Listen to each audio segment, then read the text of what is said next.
আসসালামু আলাইকুম বন্ধুরা, তোমরা সবাই কেমন আছো? আশা করি ভালো আছে। আলহামদুলিল্লাহ, আমিও ভালো আছি। তো আমি অনেকদিন ধরে চিন্তা করতেছি একটা ভিডিও বানাবো। তো কি বিষয়ে ভিডিও বানাবো সেই টপিকটাই খুঁজে পাচ্ছিলাম না। যেই ভাবা সেই কাজ, শুরু করলাম আমার ভিডিও। আমি কোথায় যাচ্ছি কিছুক্ষণ পরেই জানতে পারবেন সবাই। তো প্রথমে উঠলাম রিক্সাতে। হ্যাঁ, রিক্সায় অনেক বড় ভিডিও হচ্ছে দেখে সেজন্য আমি টাইম ল্যাপ করে ভিডিওটা স্পিড মোশন করে দিলাম। তো যেতে যেতে রিক্সাওয়ালা আমাদেরকে নিয়ে চলে যাচ্ছে, যাচ্ছে তো যাচ্ছে, যাচ্ছে তো যাচ্ছে। কপাল ভালো সকালবেলা জ্যাম পাইনি আমি। যেতে যেতে রিক্সাওয়ালা আমাদেরকে নামিয়ে দিল বুড়িগঙ্গার পাড়ে। রিক্সাওয়ালা আমার ভাড়া পরিশোধ করে উঠলাম নৌকাতে। তারপরে নৌকাতে উঠে বুড়িগঙ্গা নদী পাড়ি দিলাম।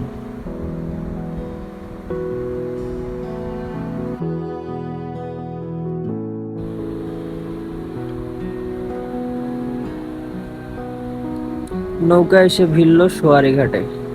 তারপরে আমরা নৌকা থেকে নেমে 5 মিনিট পায়ে হেঁটে চলে আসলাম আমাদের মূল গন্তব্যে।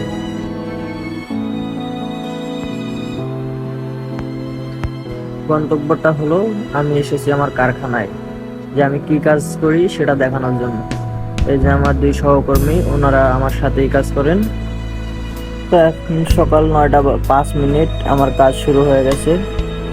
আমি কাজে লেগে পড়েছি। আসলে আমি এখন বলে রাখি, আমি কাজ করি হচ্ছে প্লাস্টিক রিসাইকেল ফ্যাক্টরিতে। তো এখানে হচ্ছে পুরাতন প্লাস্টিকের যত জিনিস আছে সেগুলোকে রিসাইকেল করে সেগুলোকে আবার দানা তৈরি করে। সে দানাগুলো তৈরি হওয়ার পরে সেগুলো দিয়ে আবার নতুন প্লাস্টিক, পলিথিন এগুলো তৈরি করে। তো এখন আমি ডাইস পাল্টাবো, সেজন্য মেশিনটাকে বন্ধ করলাম।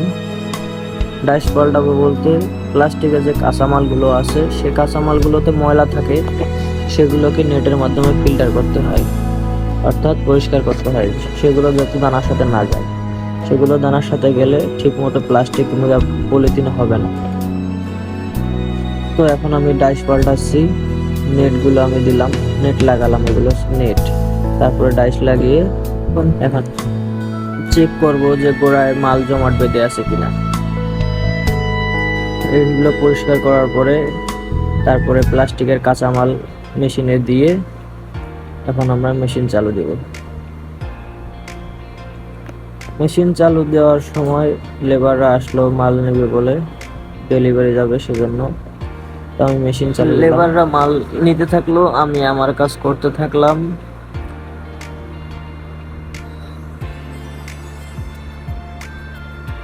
এর মধ্যে শরীফ ভাই এসে আমার সাথে ফাইজলামি করে গেল।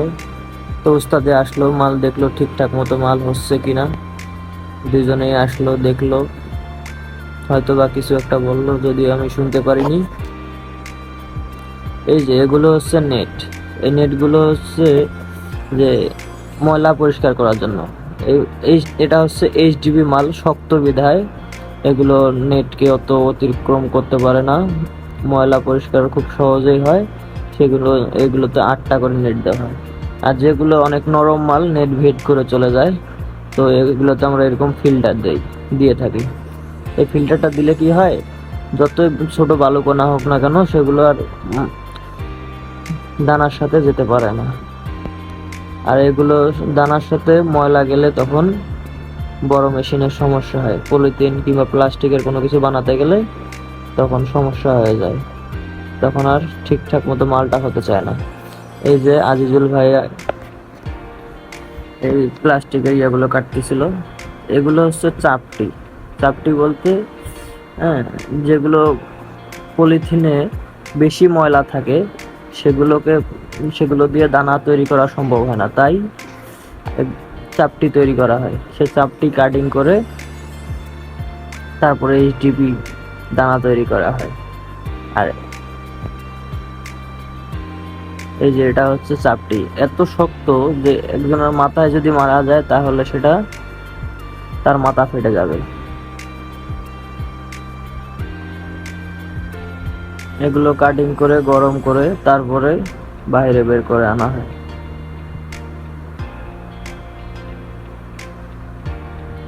তারপরে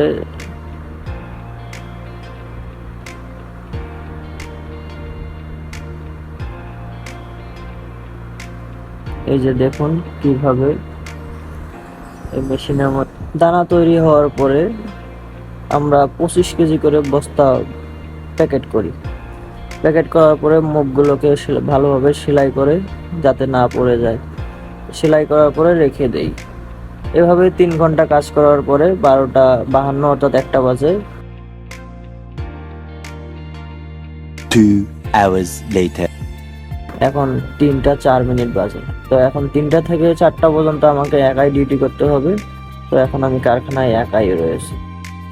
তো ডিউটি করতেছি তো দুপুর 3টা বাজে, মোটামুটি অনেকটা গরম লাগে।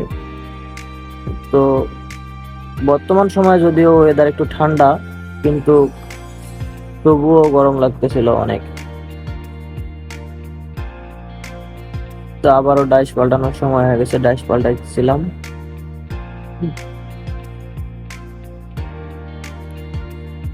ডাইস পাল্টানো শেষে আবারও মেশিন চালু করব।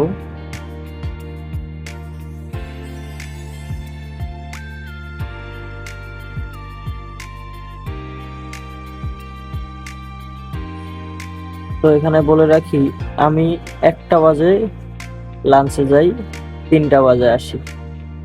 আরেকজন 2টা বাজে লাঞ্চে যায়, 4টা বাজে আসে।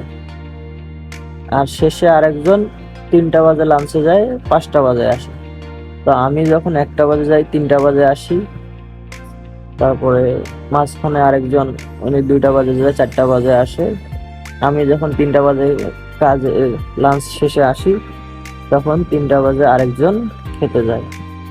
তো এখানে প্রচুর গরম, যখন 42 ডিগ্রি গরম ছিল তখন অনেকটাই গরম অনুভূত হতো। তো যখন বাইরে 42 ডিগ্রি গরম ছিল, তখন আমাদের কারখানায় 45 থেকে 46 ডিগ্রি গরম ছিল।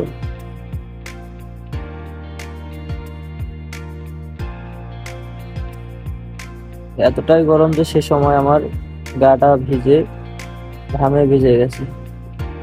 তো আমি মেশিন চালু দিলাম।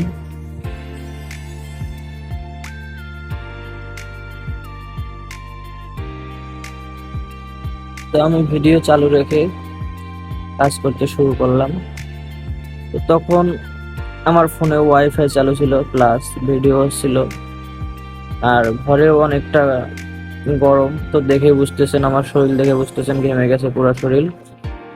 তো এতটা গরমের মধ্যে তখন আমার ফোনটা টেম্পারেচার হাই হয়ে আর কাজ হলো না।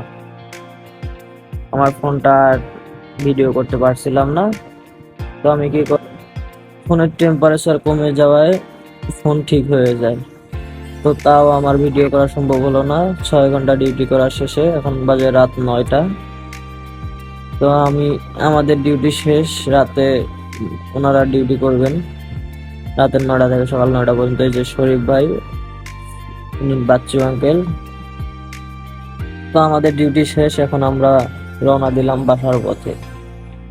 5 মিনিটের পথ অতিক্রম করে আবার চলে আসলাম আমরা সোয়ারিঘাটে। সোয়ারিঘাটে এসে আমরা হাঁটতে হাঁটতে এখন বাজে 9:16, 21:16 অর্থাৎ 9:16। তো আমরা দুই পাশে দেখেই রাস্তা পার হলাম। তারপরে আমার সাথের আজিজুল ভাইকে বিদায় জানিয়ে আমি চললাম নৌকা ঘাটের দিকে। নৌকা ঘাটে গিয়ে দেখি ঘাটের নৌকা জমা হয়ে দাঁড়িয়ে আছে।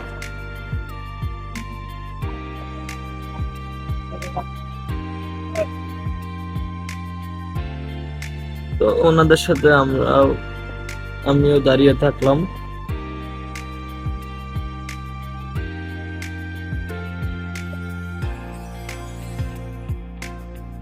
অনেকক্ষণ দাঁড়িয়ে থাকার পরে অবশেষে নৌকায় উঠলাম।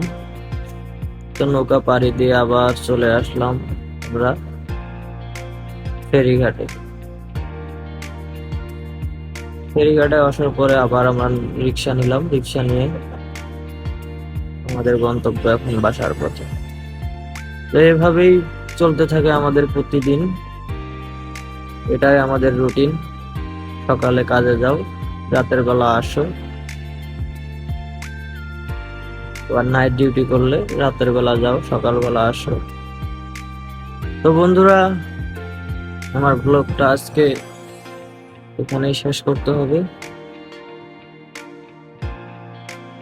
তো আপনারা যদি আমার নাইট ডিউটির ব্লগ দেখতে চান তো অবশ্যই কমেন্টে জানাবেন। আর হ্যাঁ, আমার ফেসবুক পেজটাকে ফলো করবেন, ইউটিউব চ্যানেলটা পিন কমেন্টে দেওয়া থাকবে। তো আপনারা ইউটিউব চ্যানেলে গিয়ে অবশ্যই সাবস্ক্রাইব করবেন, অবশ্যই ফলো করে আমাদের পাশে থাকবেন।